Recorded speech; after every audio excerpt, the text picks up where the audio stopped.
Good morning! Good morning! Today is January 6, 2025. So, samahan nyo kami. Mag-apply kami ng visa for Korea. For South Korea. So, we're on our way to Brittany Hotel sa BGC, yung katabi lang daw ng SM Aura. Actually, hindi pa kami nakapunta doon. Today pa lang namin makikita din kung saan siya talaga. And, ayan, dala na namin yung mga requirements. Dala namin yung old passport and new passport. Kasi kakakuha lang namin ng bagong passport eh. Yeah. Tapos, nasa old passport yung mga stamps namin ng previous travel namin. Kaya lang namin sinama. Then, ayun, yung mga requirements ay application form. Tapos, dahil ang gagamitin namin ngayon is yung simplified visa application, merong photocopy nung front and back nung credit card na eligible for the process. Tapos, 3 months SOA nung credit card, 3 months latest SOA. And then, nagsama na lang din kami ng bank statements para sure, para mas mapakita namin, para mas mapakita namin na capable kami mag-travel to Korea to sustain our 5 days stay. 5 days lang naman yung nabook namin. So, it's gonna be for next month. Kaya ngayon din kami nag-a-apply ng visa. And then, ano pa ba yun? Certificate of employment. Ayun. And, ayun, since we are freelance VAs, nag-provide na lang din kami ng cover letter to explain why we don't have local HR, yung landline, kasi alam ko very important yun sa consul. So ayun, nag-explain kami doon, and then kahit na omitted sa simplified visa application yung ITR, in-explain na lang din namin doon kung bakit wala kaming ITR as of now. Ayun, due to our current employment din, or current employment status, ganun. Ayan, and then yung passport picture, nagpa-picture kami sa photo line nung last week. Yan, dala lang din namin siya. Baka doon na lang namin ilagay. Tapos, yung consent form. Ayun. Yan. Ilang naman. And yung PSA original copy of marriage certificate. Ayun. Kasi, under my name yung credit card na gagamitin namin. So, para isa na lang. Para sa aming dalawa. Ayun. And now, ayan, bumili kami ng breakfast. McDonald's! Baka Favorite naman! naming egg desal. There you go. Egg desal. Ako kasi nag-race ako, so mamaya-maya na ako kakain. Kain. On the way na tayo. Well, today is Monday, so I think medyo lang naman. Sana hindi ganun ka-heavy yung traffic. And also, syempre, alam naman natin na yung iba kasi uwi pa lang. So, yeah. So, I hope na hindi pa ganun ka-jump pack yung traffic papuntang BGC. So, ayan guys. Today din pala yung parang back to work or back to school. Kaya medyo na-expect na namin na baka na-traffic kami. Pero sana hindi lang ganun ka-heavy. Kasi dito sa bandang lugar namin talagang pagka sinabing traffic. Yung literal na traffic talaga, mahabang traffic. So, yan. Korea. So, sana ma-approve yung visa namin. So, talaga namin explore ang Korea. Alam naman natin, most of us is dreaming of Korea talaga. So, yun. Isa din sa mga dream na destination namin yan, Korea. Dahil isa siya sa mga country nag-i-snow. So, we hope na abutan namin yung konting snow. Mga ganun. Fans din naman kami mga K-drama. Ay go! Ano ba mga favorite nyo na K-drama? Kasi ako kasi yung favorite kong K-drama yung yung Crash Landing on You. Yan. So talagang ang ganda ng story. Tapos nagkatuluyan pa sila sa totoong buhay, di ba? Ang sweet. So, yan. Ikaw? Ako madami. My Love from the Star. Ayun, isa din pala yun. Oo nga, oo nga, oo nga. Hometown Cha-Cha-Cha. Ah, Tapos yung Queen Yung- of Tears. lawyer, ay yung doctor ba yun? Si Attorney Woo. Yung doctor siya. Yun o. Yung babae na pinahinto siyang doktor tapos bumalik siya ng pagka-doktor. Sino ba yan? Yung babae? Ano yun? Dr. Romantic? Dr. Romantic ba yun? Basta babae siya, di Dr. ba? Cha? Dr. Cha. Yes. Yun, yung Dr. Romantic pala. Ah. Diba? Grabe din yun. Gustong gusto namin yun. Ng intense nung first, tawag doon? First scene, Hindi din first yun eh. season. Season, yun. okay. Yung sa first season. Yun yung pinaka-favorite namin dun sa Dr. Romantic. Ano pa ba ma-explore natin sa Korea? Tapos yung Siyempre, mga... mga food trip, diba? Ah. Lagi tayo nasa Samgyeopsal. Isa yun sa mga dreams naman, makapag Samgyeopsal dun sa Korea talaga. yung legit. So nakikita namin yung Samgyeopsal dun, parang yung mga staff yung nagluluto, diba? Kita ka namin sa mga vlog din. Chicken and beer, coffee. Yun, chicken and beer, Yun. Looking forward talaga kami ma-experience yun sa Korea. Yung mga nakikita namin sa vlog. So, very helpful din yung mga vlog eh. So, dun kami nakakakita ng mga bagay na yung mga destinations na pwede namin puntahan. Lalo na yung mga park din, yung nakikita natin sa vlog. Yung mga palace, gusto na makapagsuot ng hanbok. Yun, handbook. Pero, wala pa kami nabubook at all. Meron lang kaming hotel na nabook sa Agoda, pero parang naka-pencil book lang siya. Yung naka-pay later. Yun. Ang meron pa lang kami as of now is flight.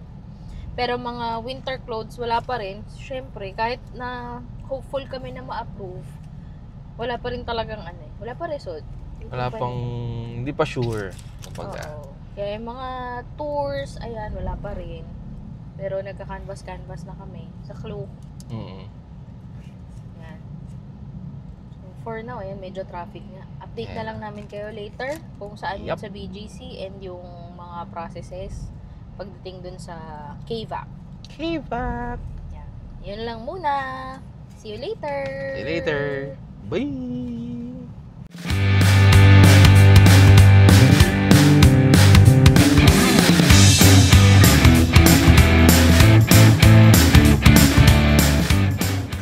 Ayan guys, nandito na kami sa Korean Embassy. Magdidikit mo na kami picture. Baka magkamali. Anong white yan? Number namin. 067.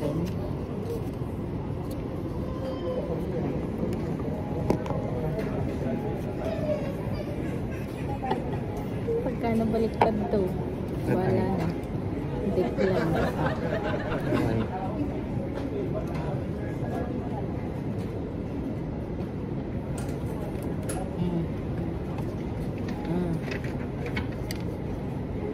May face na yun. Ayan. Okay na.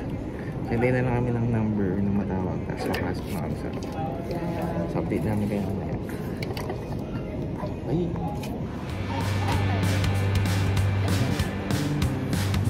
After this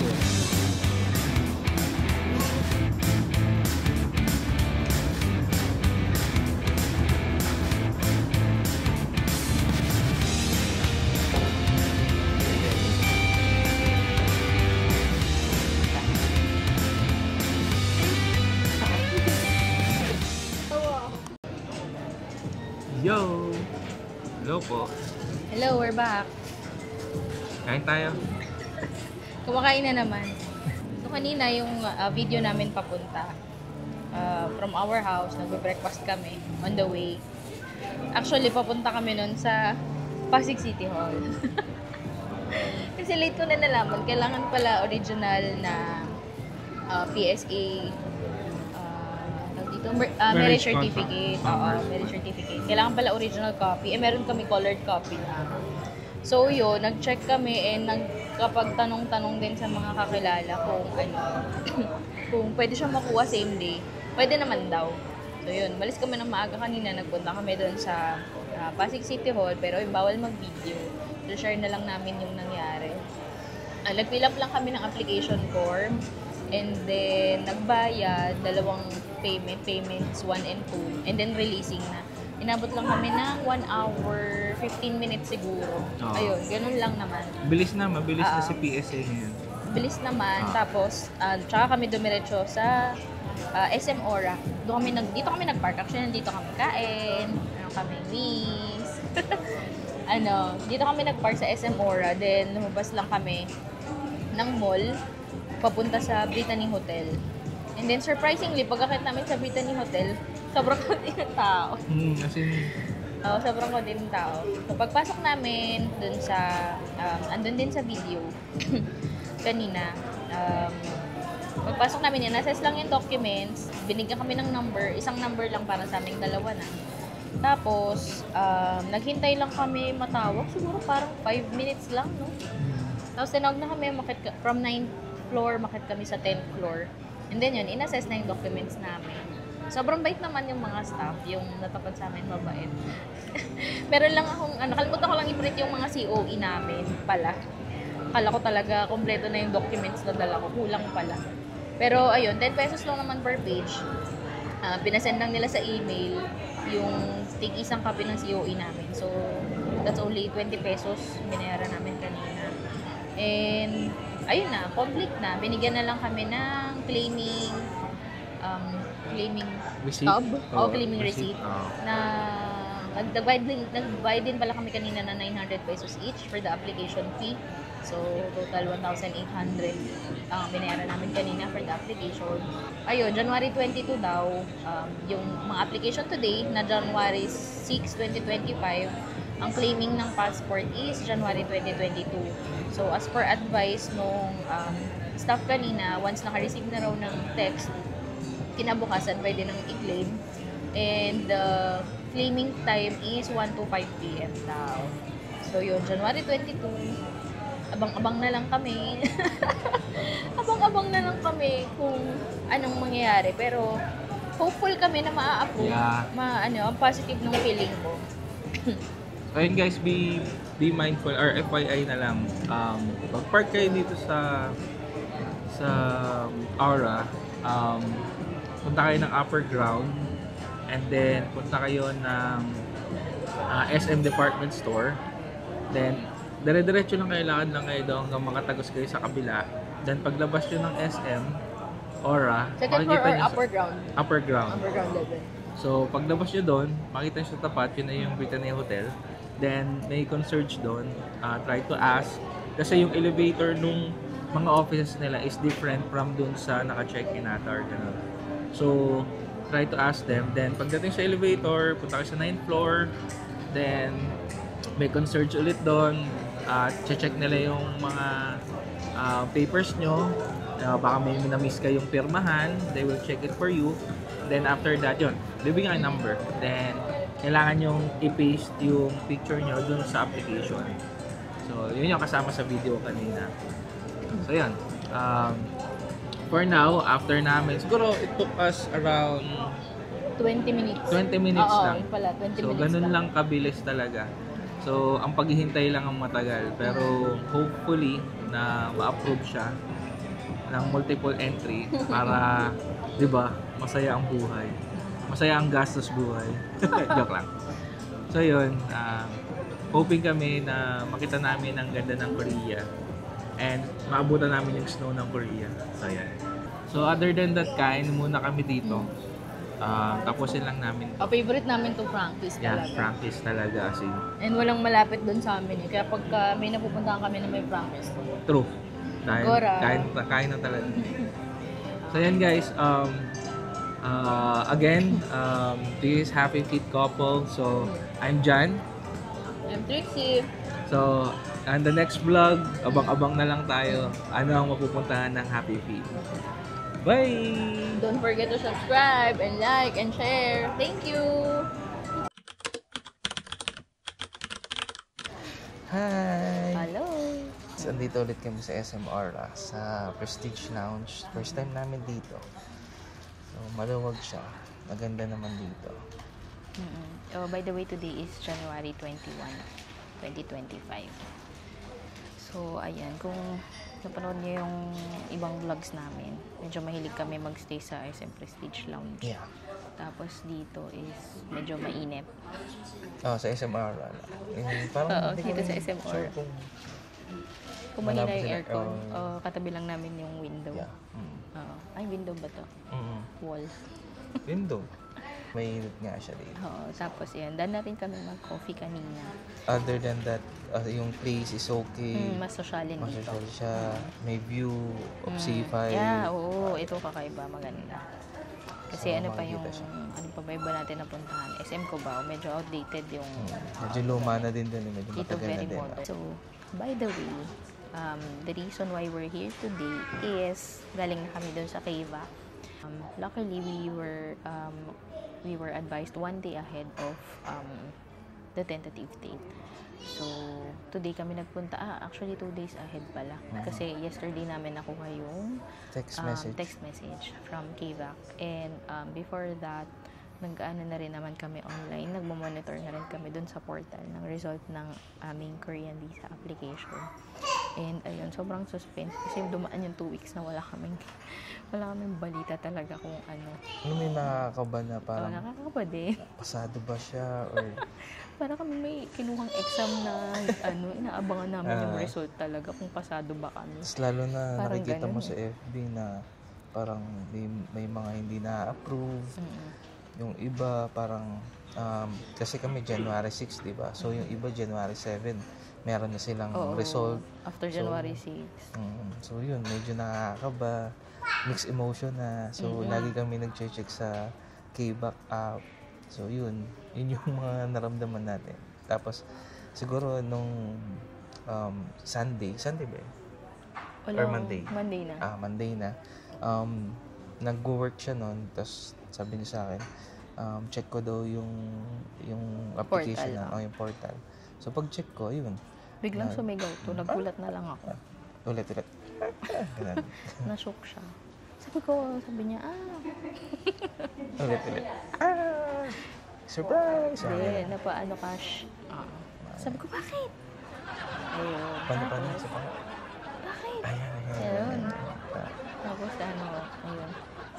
So, i-share na namin sa inyo yung result ng aming visa. So, nanggaling na kami dun sa KBAC kanina. And, this is it. We are approved. Pero, single entry. Pero, it's okay. Though, winish talaga namin na mag-grant kami ng multiple entry visa. Okay lang yun. Kasi, ayun nga, sabi ko din kay John kanina, kung i-grant kami ng multiple entry, baka wala na kami i-aim na mapuntahan na ibang bansa. Kasi hindi naman tayo syempre mayaman para makapag Korea and tour pa sa kung saang bansa. So, okay lang yun, na single entry till today. And kung gusto namin bumalik some other year, syempre hindi naman this year, syempre, medyo pinag-iipunan din yung mga ganitong international tour, di ba? Katulad namin. Ayun. So, yun. Okay lang kasi marami pa namang ibang countries na pwede mapuntahan dito sa Asia. Yeah. Na, tawag doon, visa-free for Filipinos. So, The good thing na lang, itong 2025 is first travel namin is Korea. So, tabangan yun. So, and first international travel namin na nagbo-vlog na kami. So yung mga dati naming napupuntahan, hindi pa rin kasi. So sobrang tagal na rin kasi nun. Hindi pa rin uso yung vlogging. Last na travel natin. Oo, 2018 in Bangkok. And puro pictures lang kami doon. So yun, siguro pagpasok namin sa Brittany Hotel, pagpasok namin sa 9th floor, tatanungin ka naman doon if for pick up for pick up na lang. Parang expected na nila pag hapon pumunta. Yeah, kasi pag pick up 1 to 5 p.m. lang eh. So yun, bibigyan ka ng number, then same process din. Hintayin mo yung matawag yung number mo. And hindi pa nag-iinit yung upuan tatawagin ka na. Wala pang 5 minutes talaga. Tatawagin ka na sa taas. Then, pagpunta mo sa taas, maghihintay ka lang ng konti. Tapos, i-assist ka na nila. Then, bibigay na yung passport mo and also yung visa. Then, after that, tapos na. Siguro wala kaming 30 minutes sa Walang 10 taas. minutes? O, Or 10 minutes, gano'n, no? mga ganun. 10 minutes 10 lang. to Sobrang 15 bilis lang. minutes. Sobrang bilis lang talaga. So, tapos baba na kami. Yun, napakabilis lang ng, Oo, ng sobrang pagkuha bilis. ng visa. Sobrang bilis lang. Pero, isa sa mga observations ko pala, parang, onti lang yung for pick-up kanina, no? Kasi naka-flash yun sa screen, eh. Iba yung numbering ng for pick-up at saka application. Parang, sobrang daming applicants compared nung nag-apply tayo ng January 6. So, siguro, kapag afternoon, mas maraming tao. So, kung may plano kayo mag-apply for Korean visa na walk-in, mas advisable na morning kayo pumunta. Mas konti yung tao and sobrang bilis. Siguro lang kasi, January 6 kasi medyo holiday pa. Wala pa rin yung tao. Siguro din, oo. Pero tingin ko talaga pag sobrang aga, like yung medyo kakabukas lang nila, mas konti compared sa ganitong oras. So, ayun. Pero kung may kasama naman kayo, kakwentuhan, carry na lang din yun. Kasi okay naman yung place. Mais naman yung lounge nila. Sobrang okay. Wala naman ang babayaran upon pick up. And ayun, nag-confirm lang kung kami yung nandun sa passport. Then may pinapirmahan lang sa isa sa amin. And tapos ngayon, nakalabas kami ng bahay. Doon ako na-excite. Actually, wala pa kaming pinurchase na mga add-on sa trip. Like, hindi add-ons eh. Yung baggage. And yung travel tax na plano na namin bayaran online kasi medyo mahaba yung pila kung sa airport pa namin yung gagawin. So, yun yung 1,620 na pwede ko na i-purchase ngayon kasi approved na yung visa namin. Pero yung sa luggage, ang plan sana namin is yung hand carry lang na 7 kilo papunta. Then sa pabalik na lang kami mag-purchase ng check-in baggage na baka 20 kilos lang.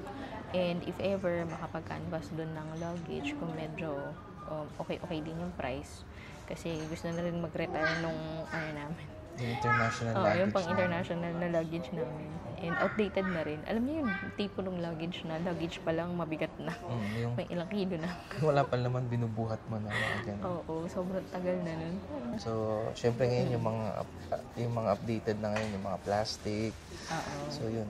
Balak namin na Lightweight, no? balak na namin mag-upgrade. So, hopefully sa Korea, marami rin kasi kami napapanood na medyo okay naman yung quality and also yung price dun sa Korea. So, yeah. Oo, kasi parang naisip namin kaysa i-purchase namin ng check-in baggage papunta, yung amount na yun, ipambibili na lang or ipandagdag na lang namin ng pambili ng bagong luggage. Yeah. Then yung pauwi na lang kami mag-purchase. So, yun yung plan namin for now. And, ayun, since wala pang result, ngayon pa lang namin ako yung result, hindi pa talaga kami bumili ng mga winter clothes, like yung mga coats and heat-tech, ayan. And, medyo nag-check na kami, pero ayaw pa siya masyadong Ayaw pa namin damahin. i-feel na na bibili namin siya ganyan. Check lang how much, tsaka yung mga reviews online, ganyan. Pero ayan, ngayon, kailangan na namin bumili. So, especially daw yung socks. Hindi ko alam, hindi pa pala tayo nag-check nun, no? Heat tech socks, yung tawag dun. Hindi ko rin alam kung yun yung tawag dun. Pero kasi, may nabasa ako na parang yun yung pinaka-importante daw. Kasi di ba parang kapag nalamigan yung paa, parang giginamig ka na. Pero, ayan, titingin na lang din kami. So, yan, kailangan natin noon, heat tech, tapos, bonnet and gloves, if ever, doon na lang kami bibili sa Korea. Tapos, budget planning, ayun pala. Pero, gusto na rin namin i-share dito pa lang na yung Korean trip namin is very short trip lang. Kasi parang konting takas lang to from our Busy work. day, busy work. Oo, pero ayun, gusto namin siyang gawing very meaningful, sulit, budget friendly.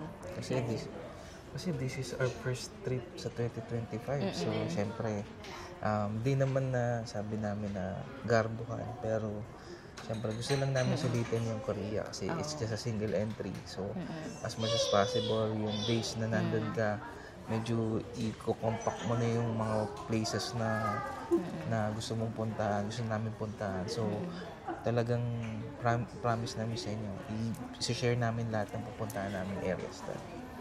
Oo, most probably magdi-DIY lang talaga kami. Yeah. And i-share namin lahat, pati expenses, yung mga itinerary, ganyan.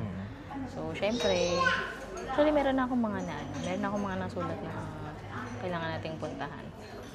Tapos, ayun, okay naman siya doon sa mga yun. Papakita ko sa kanya. Syempre, hindi ka naman pwedeng humindi. Ganun naman Oh, talaga. at least alam mo. Taga-oo lang, di ba?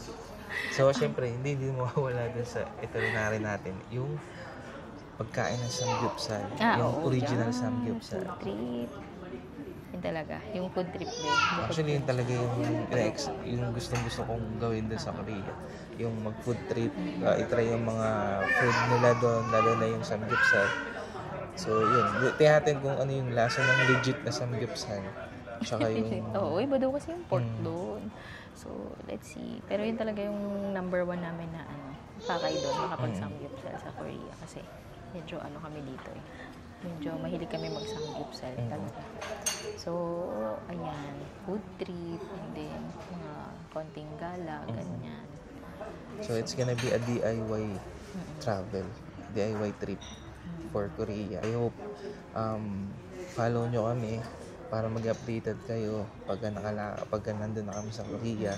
And if you have any questions regarding sa applications, kung yung mga processes, kung paano kami na-approve or paano kami nag-file ng mga papers namin, you can comment down below yung mga questions nyo. Then, pipilitin namin sagutin hanggang sa makakaya lang namin. Yes, and sana i-follow nyo rin kami or subscribe, like, and share.